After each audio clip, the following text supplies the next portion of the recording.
Thank you, and just to say it's a real privilege to be with you today. What I'm going to try and do is to give you some thoughts, and I'm also going to bring into the room a colleague of mine called Charles Leadbeater, and he's going to explain to you in a short video, it's about 10 minutes long, his idea of dynamic learning. So we're going to start by my reiterating what I said during the opening ceremony, and that is all of us in the education field are in the hope business. That's the commodity that young people emerge from the education system with if we've done our job. They have a sense of pride, of identity, and they know there is a future for them. They also have the capacity of resilience, which means if they're disappointed, they have means internally to deal with that disappointment. Does all that make sense? So this conversation I'm going to have with you is about the building blocks of hope. The first building block is equity. The next is agency, and I've tweaked and altered my presentation a little bit to build on some of the ideas that Catherine talked about yesterday. But it's really important that within our education system, all the players from top to bottom have a sense of agency, that they're making a difference at their own level within the entire system. And then finally, the final building block is dynamic learning. Now, this is my interpretation of the building blocks of hope, and I offer them into the room to just create a sense of thought, dialogue, and appreciation of a different way of thinking. How does that resonate with you? So let's go through this. I start with this. This is equity. There's no question that if you want to know the value set of a society, you go and find how it deals with the vulnerable and the marginalized in its society. I make a distinction between equality and equity.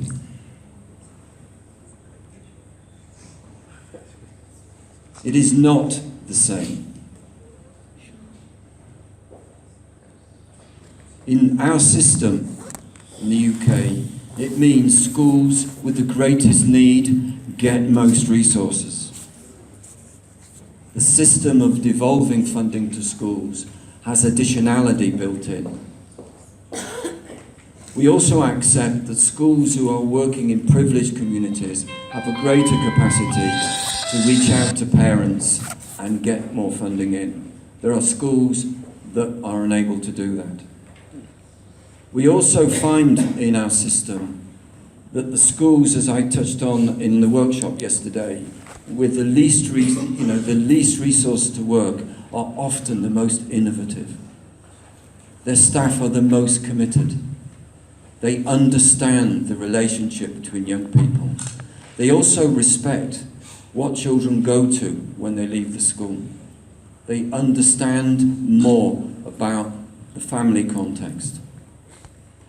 And they alter their demands on pupils based on that respect and understanding.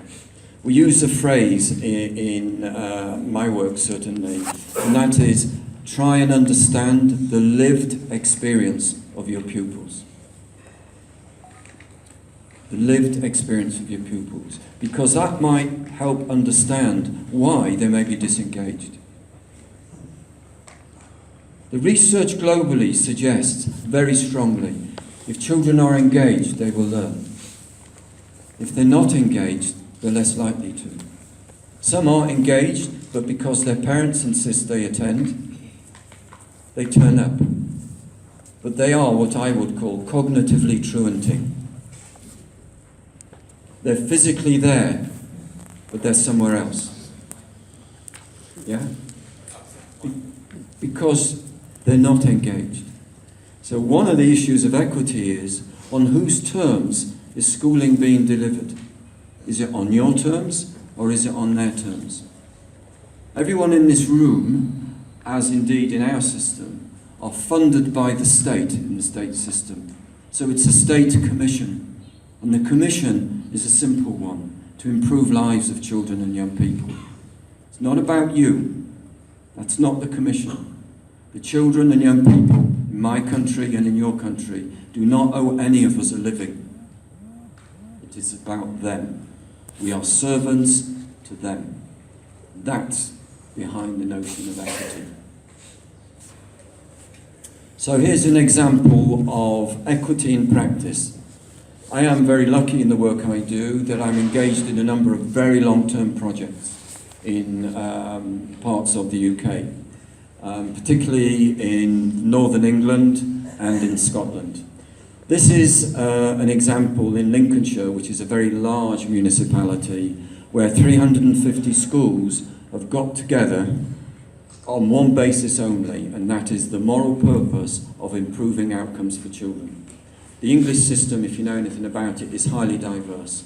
We have independent schools, we have academy schools, we have state-run schools, trust schools, diocesan schools, i.e. religious schools, all mixing together.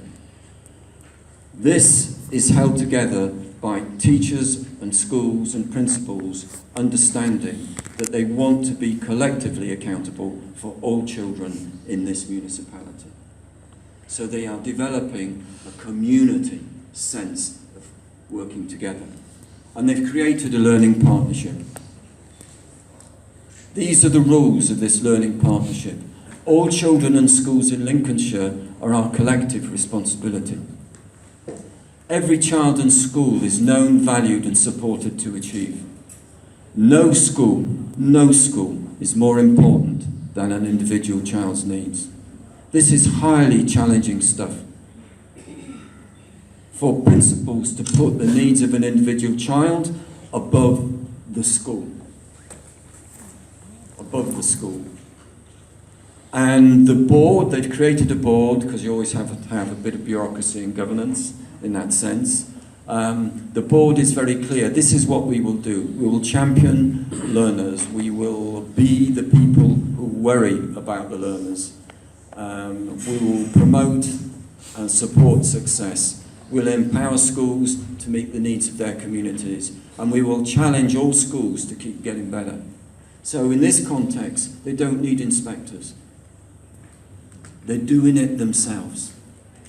So for me, and Catherine, to you today, there is a message here. You are the people you've been waiting for.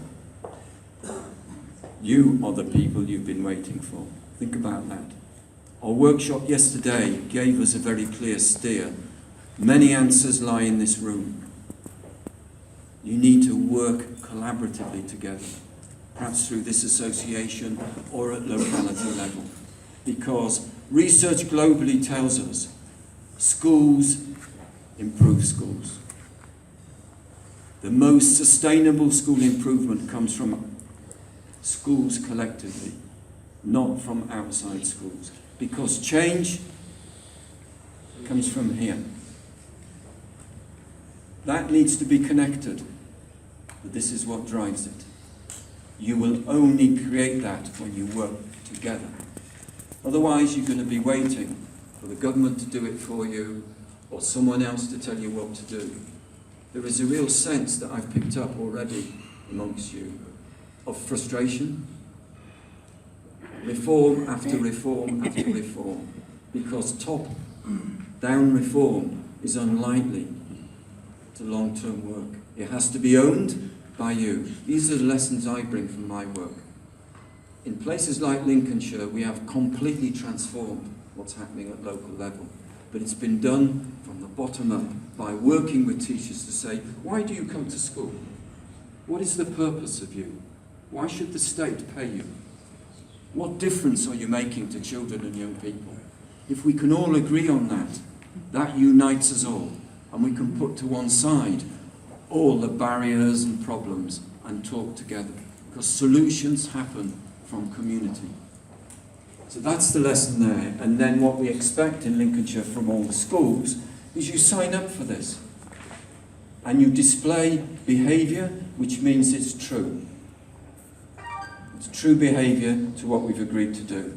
This is another place, this is Newcastle, huge city, huge problems, very deprived, poor areas. 8 months' work, we came up with a statement, a city where we all share responsibility for providing the best educational opportunities for all our children and young people. This is rooted in equity. We're not going to leave anyone behind. So we will create a sense of belonging, Catherine, recognise that? In our schools, where children are proud of the present and ambitious for the future. That's what we give them. This is the sense of hope we give them. Support and challenge each other. We know what works, what doesn't work. The reality on the ground is you are only likely to listen to your peers. Someone from outside, they don't understand your world. So it's easy to say, fine, I'll listen, but it won't change me because you don't really understand what I'm trying to deal with.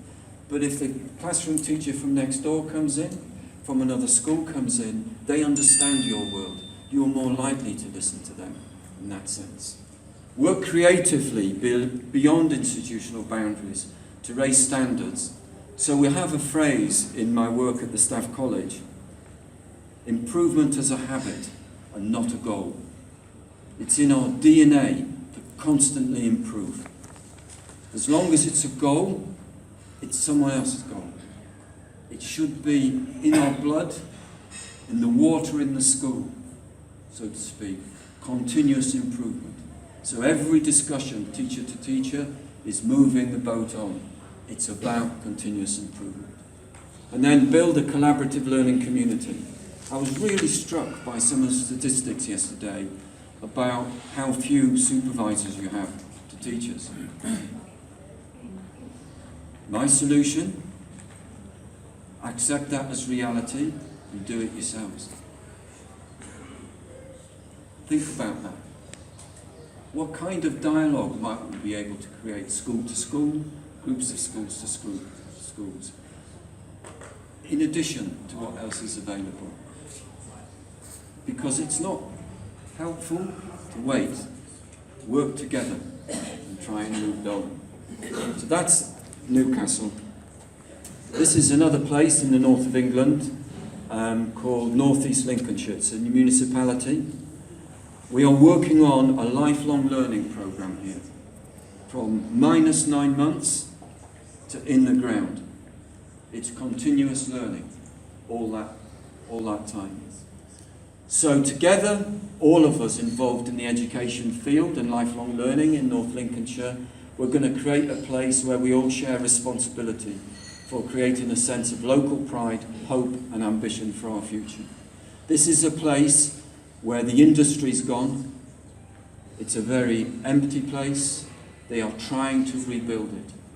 And they are starting by saying, the citizens of tomorrow are in our schools today. So we create tomorrow's citizens. That's what schools do. So their value set, what they believe is important, is created in the dialogue in classrooms. Child to child, teacher to child, teacher to teacher. That's what schools contribute.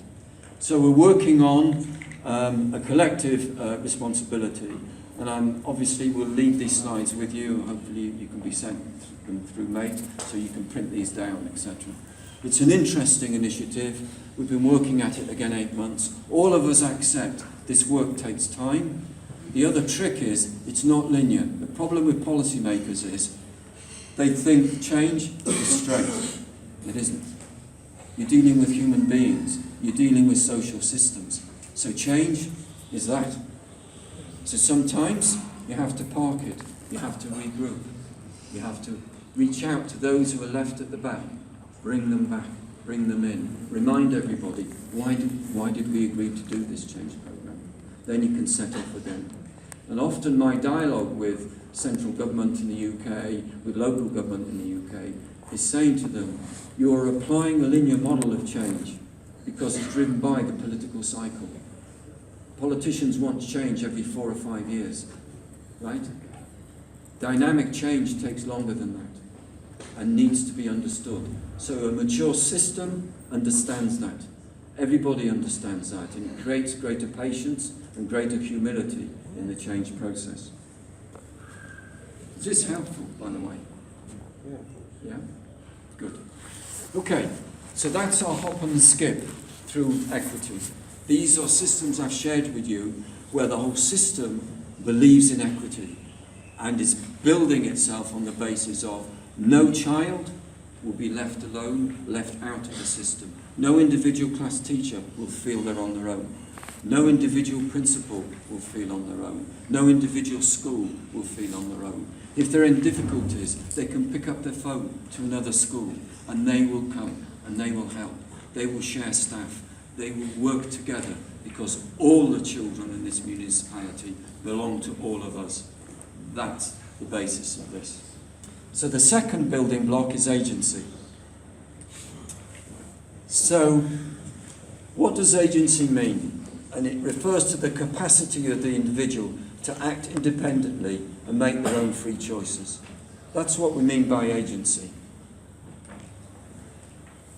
An active organism can do and make plans and carry out actions. Is that definition helpful? At which point we could have a conversation. Talk to me.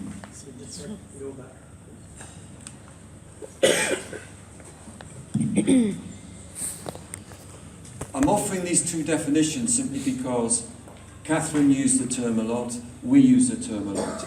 It's important to understand what we actually mean. If you're feeling frustrated, think about it as an adult, as a person, never mind work.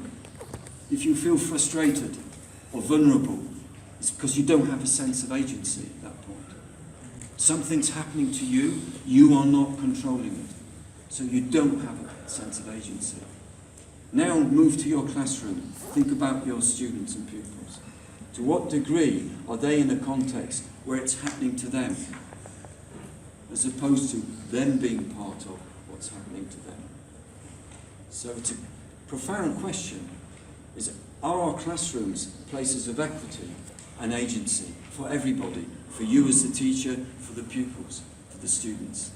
Do they emerge from the school system with a sense of equity and pride that makes them contributing and responsible citizens?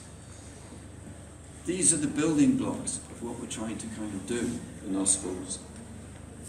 So agency implies an active organism, one who desires, makes plans and carried out actions.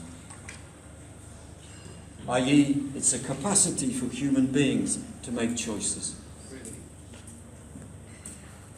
has to do with freedom. All of that. Choice. Choice. I think there is a causality between the first term, which is equity, and agency. If we don't have equity, we can't have agency. If we had a lot of time, we'd have a long conversation about that. Yeah, That's exactly right. Sorry. I think that the worst thing is to have teachers who do not choose to be in the classroom, or students who do not choose to be there. Unmotivated teachers, how would they motivate unmotivated students? Good question. Good challenge. Agency Right. So throughout the system, you need equity, you also need agency from top to bottom. Right? Also, governments need agency. Right? Because frustration is they try and make things happen by diktat. In my country, it's the same. The frustration then is if it doesn't happen. Right? It doesn't happen because people, they don't own the proposition.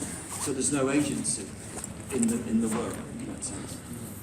What about the role of culture? Are we like the puppets of culture or free agents? I mean, if you talk about agency and we don't take culture into consideration, it will be something that's hard, really hard. Of course. Especially in this question, are we really puppets of culture? Blindly do things according to our culture or free agents? All of that is part of the mature society debate. So, hopefully we'll have time at the end to kind of explore this more. So, personal agency is a mixture, and it connects to the point you're making, to major life choices, but also in our work, in our everyday life, in that sense. And here's a heuristic, here's a kind of descriptor visually of this. That obviously, the near the top you've got, you know, low level of agency, very little freedom of action. At the bottom, big freedom of action, great sense of personal agency. But also personal agency comes from feeling safe. And sometimes there are individual prices to be paid in order to secure safety and orderly society as well. You have to balance that out. The point is, if you feel in a context where you're making sense, you then develop a sense of personal agency in that. Then I want to bridge from that to the notion of agency and leadership. Because if you are in a leadership position and frustrated, you don't have a sense of agency and leadership. Does this make sense to you? So that needs working at as well, in that sense that leadership, our definition of leadership in the college is leadership is what happens when you leave the room. Think about that. It's not about you, it's about the effect you have. That's your gift of leadership to either a classroom, a school, or a system. The construct of leaders leading from the front may have worked in times of turbulence and globalization, less likely to be helpful. Servant leadership, leadership where you create the context for change to happen, that's contributory leadership. Then you can relax, because you're not expected to have all the answers. This is a problem with a construct of leader. Everybody who reports to you expects you to solve the problems. It's hard work. We have to learn to give it back. Because the answers, most likely, don't lie with you. They lie with the people who are doing the work.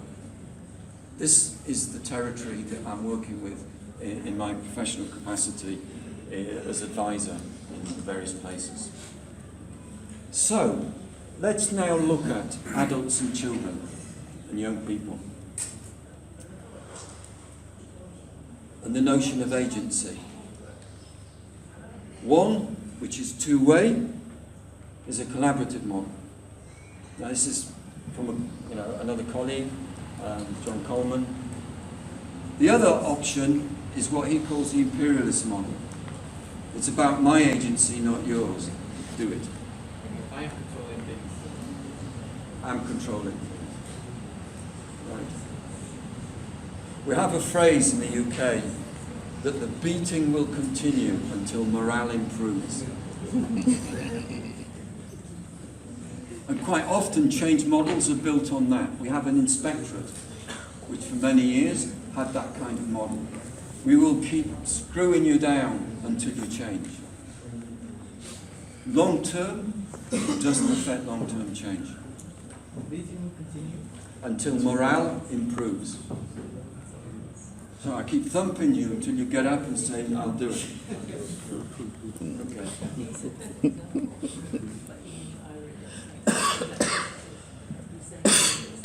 So, the other thing we need to understand is, when young people don't conform, we also need to accept they might be figuring out their own sense of agency. Think about you as teenagers when you were growing up. When you did stuff that was at the margins, what you should be doing, etc. You were finding out about yourself. Why don't we, as teachers, accord that same freedom of figuring out to young people? That's because they're in the formal school context, we expect conformity. We need to kind of think through that. So the work of Coleman is principally connected to adolescents who are marginalised and outside the system.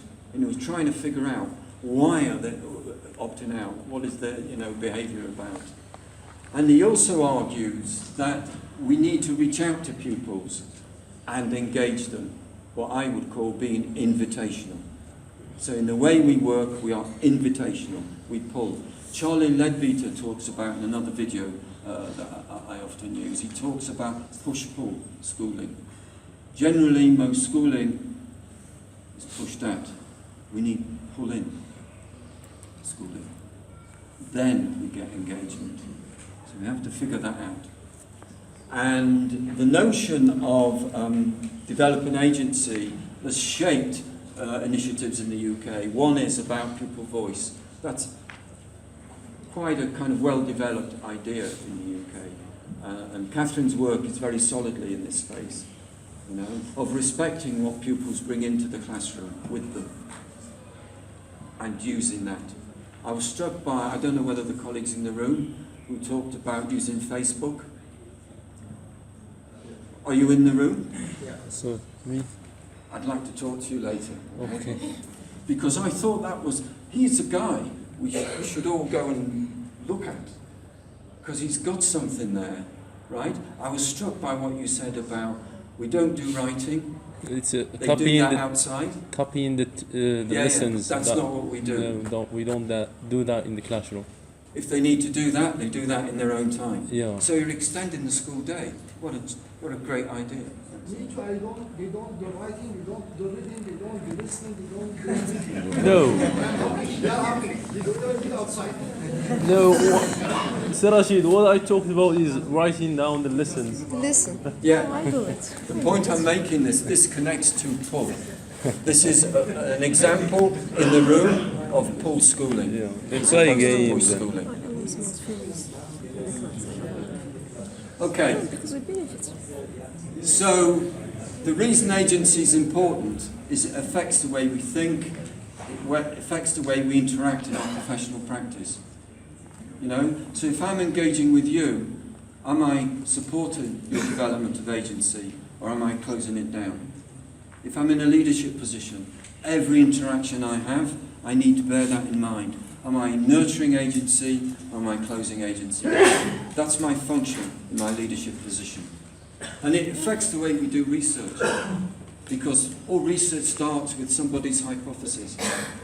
If it's building agency hypothesis, you get a different outcome in terms of research. And finally, the point I wanted to make is, when young people don't conform to our norms, we need to figure out they may be figuring out their own agency. We need to respect that. So if they go beyond boundaries, instead of saying you've gone beyond boundaries, you're in the wrong, let's sit down and figure out why.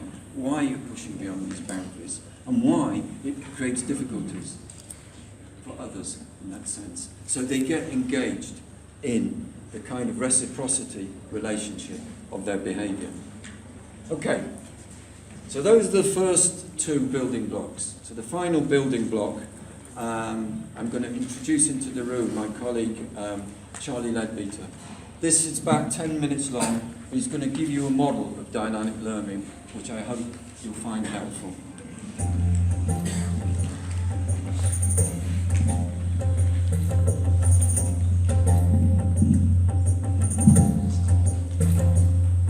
As ever, actually, the people I should really thank are all the schools that I went to see, whose ideas I've just kind of borrowed, basically. So basically, all I ever do is really go and see interesting people and then try and work out what they're trying to say or do, and then repeat it back in some different language. And that's sort of what I've done here, because here, I think, what I'm trying to get at in this, and what I think I've found, which many people will have found, is that there is a kind of new common ground opening up in education. And the common ground is leaving behind false dichotomies and old and tired positions. And it's opening up new possibilities of combination.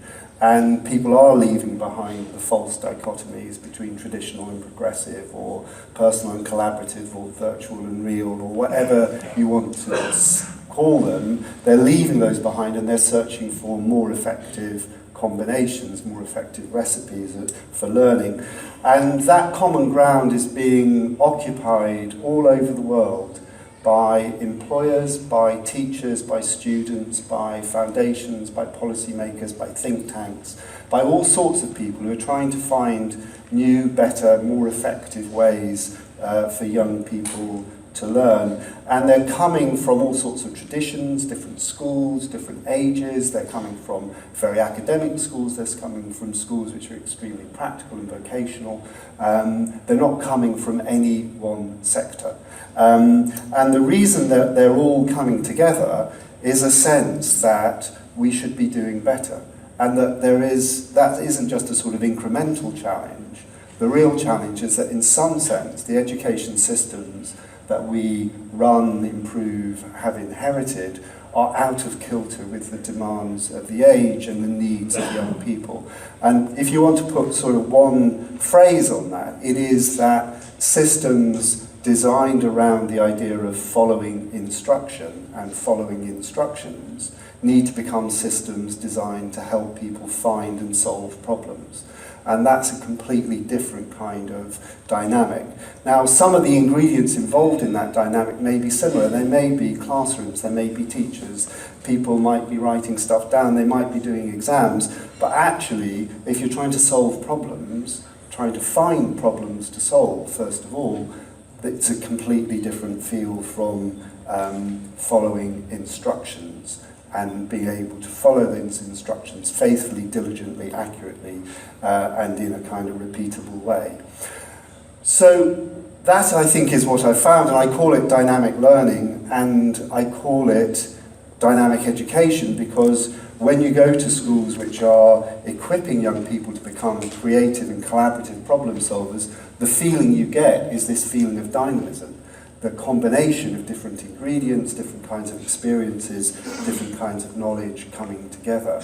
And so what I've tried to do is capture what that feels like and what its components are and how it's structured. So how could we make collaborative problem solving as everyday as doing multiplication tables or spelling tests or any other element of education that we now take for granted but would have thought was impossible a century ago? If we're going to move towards equipping young people to become inveterate and adept collaborative problem solvers, you need to give people experience. You cannot teach them. You can't teach them in a traditional way. You have to create experiences which are structured, they're thought through, they're carefully designed, they're carefully curated, they involve lots of feedback, and they can absolutely involve brilliant teaching often, but they have to be experiences rather than delivered sets of knowledge or answers. And in my experience of looking at the schools that I managed to visit in this book, from School 21 to Col·legi Montserrat in Barcelona, to the Metropolitan Expeditionary Learning School in New York, to the Templestowe College in Melbourne and others, I thought that there were four basic ingredients that people were putting together, and how they put them together really defined this process of dynamic learning. So the first is that they all took knowledge seriously. They take seriously the idea that learning is about the acquisition of knowledge. And it might go from that inner circle of being about core skills of literacy and numeracy, and to expand and grow into becoming about core knowledge and content, but then generally moves on in these places to be about how you bring together different kinds of knowledge across different disciplines in creative and interactive ways to explore concepts, to unpack them, to think critically about knowledge.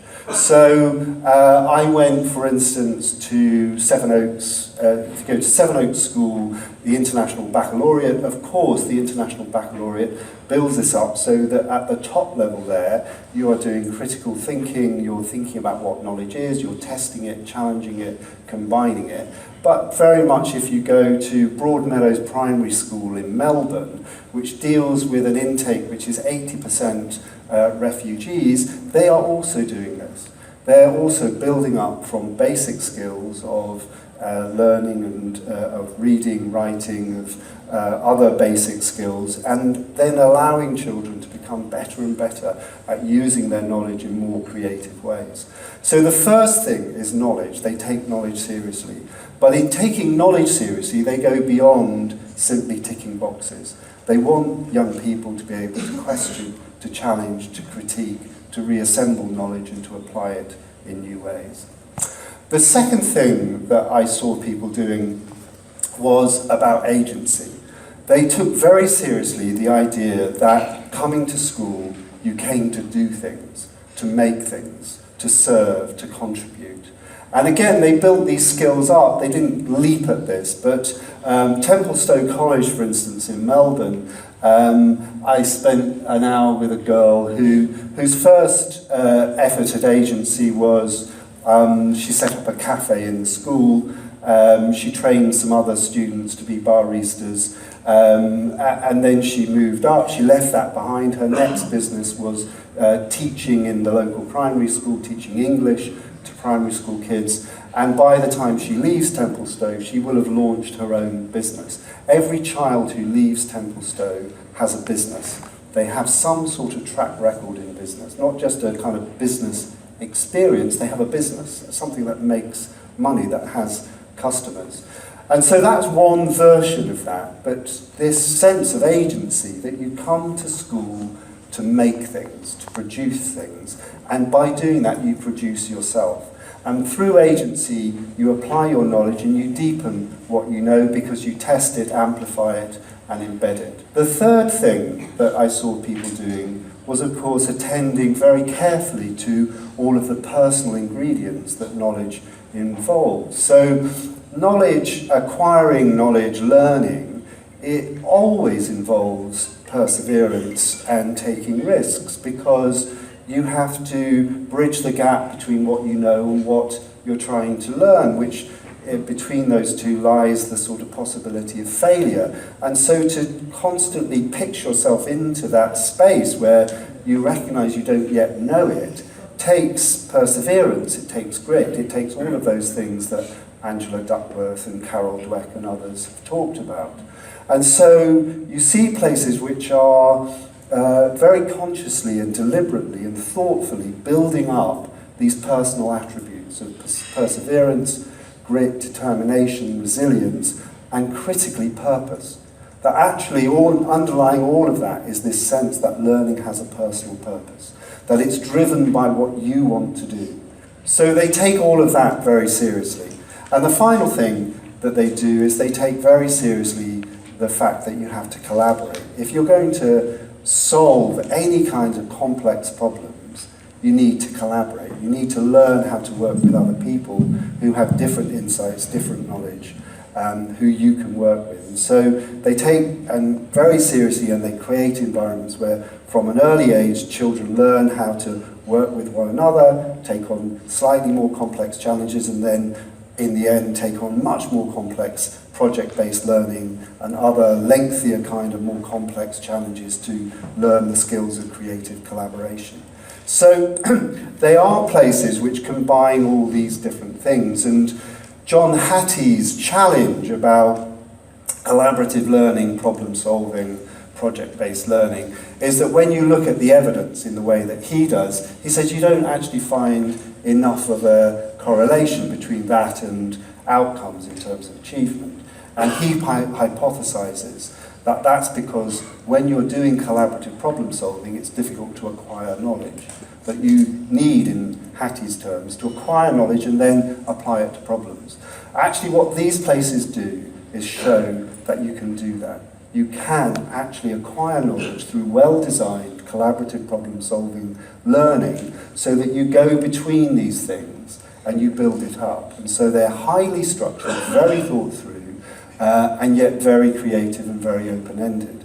And so then when you go to these schools, these really, really good places to learn, as I say, a whole mixture of different types, you get this sense that all of these four, knowledge, agency, the personal and the social, are in constant interaction. They're constantly building one another. And students are being moved between them to create different combinations by really good teachers. And the teachers are designing these kinds of dynamic interactions, often through collaborative work, often through project-based work, often in the real world, by applying knowledge to real-world situations. And at the heart of this are really good, dynamic, active teachers who are designing and curating these kinds of experiences. So that is what I mean by dynamic learning. It's a kind of learning which is not just about one of these things. It's about going to school because you want to learn and acquire knowledge, going to school because you want to make things and do things, going to school because you're in the midst of a collaborative experience with other people, both teachers and your peers, and going to school because you want to achieve things for yourself. Thank you.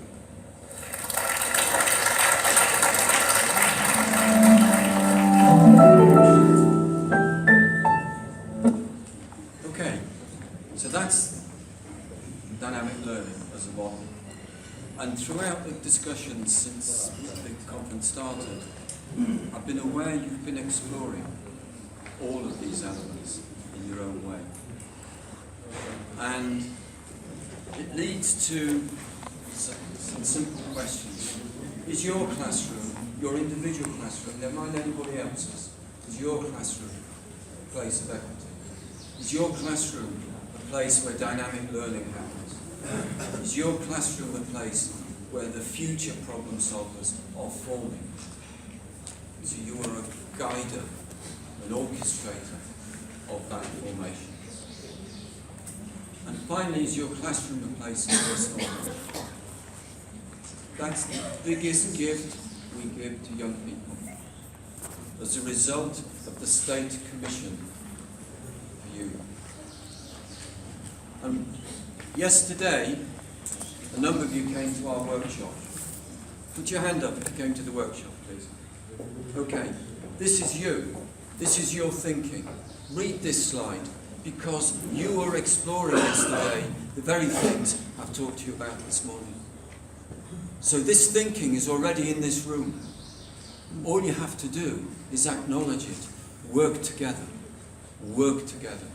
to create that energy for shift and change for the young people of Morocco.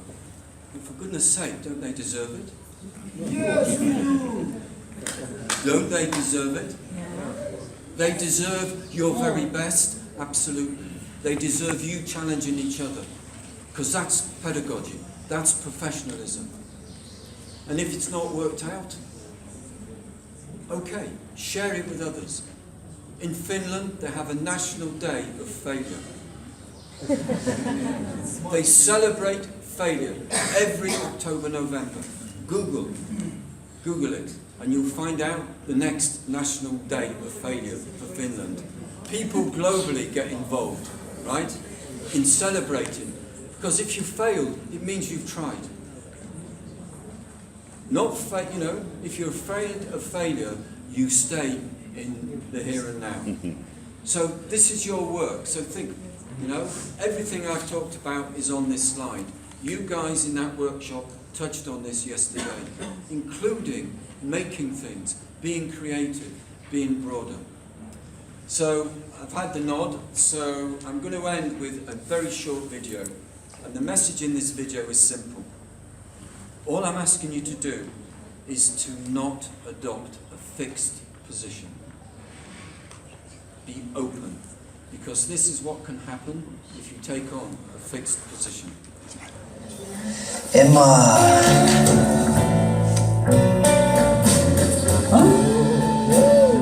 Emma.